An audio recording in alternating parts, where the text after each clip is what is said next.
circles open here. And we did that deliberately because we're including all of you. My name is Mandy Westley.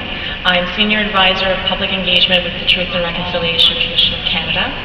And today I was moderating the Circle of Reconciliation. And what that is actually, it's an opportunity to bring together survivors as well as signatories to the Indian Residential School Settlement Agreement to talk about reconciliation. Reconciliation to me is respect one another. That reconciliation has to come from the government and the churches, and when it comes from the heart, that's when it's going to mean something to all of us. The path of reconciliation is a lengthy one, and the process requires much patience. Divisions developed over several generations, and which were so traumatic and painful, won't be resolved within a few years. A healing of memories is essential. The events of the past, which have been viewed in isolation, now need to be understood as part of a common history. The history of these schools was not one of liberation. They were part of a system that was racist and oppressive. Physical, sexual, and emotional abuses that occurred at residential schools were among the most deplorable acts committed against any people at any time in Canada's history. The theme that keeps jumping at me from this event is for the child taken and for the parent left behind. How do you reconcile with that? I had to deal with that personally with my mother. She was a residential school survivor also. I did ask her, why did you send me there? Why? When you knew what the nuns did to some of those kids. When you told me what the priest did to you. Why would you send me? And she said, Dost, I had to do it. The agent came and I had to send you.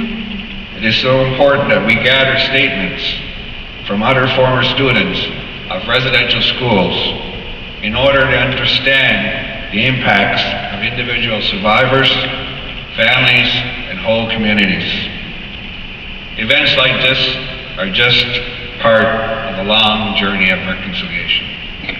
I have a long, long way to go before I can fully and truly enter into and comprehend the experience, the feelings, the pain, and the hurt that I have touched and sensed here this day.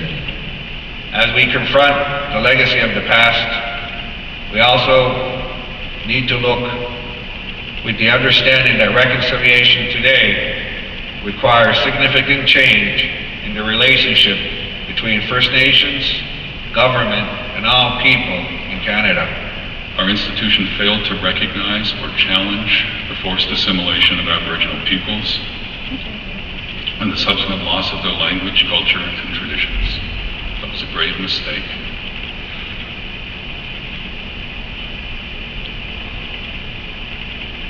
It is our responsibility. We are sorry.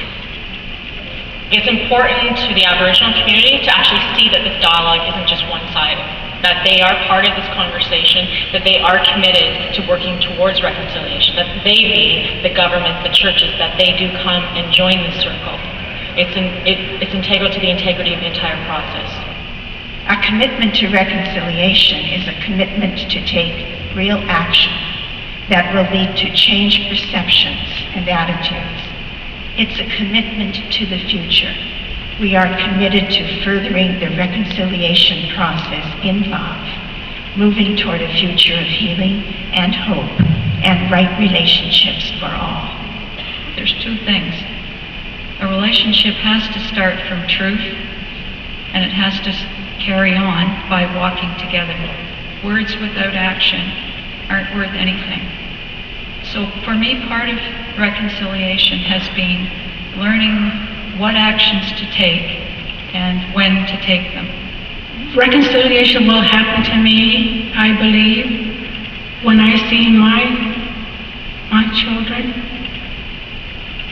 studying their culture, studying their language, in ceremonies, talking their talk. So I think a day of recognition for all survivors across Canada would be good. To pass these messages on to the people that are willing to listen. So today we look at the truth, to talk about our shared history as a way to help us in the ongoing effort to turn the page in our dark history here together. Reconciliation is the goal. It's a goal, and when it is achieved, it's going to make for a better, stronger Canada.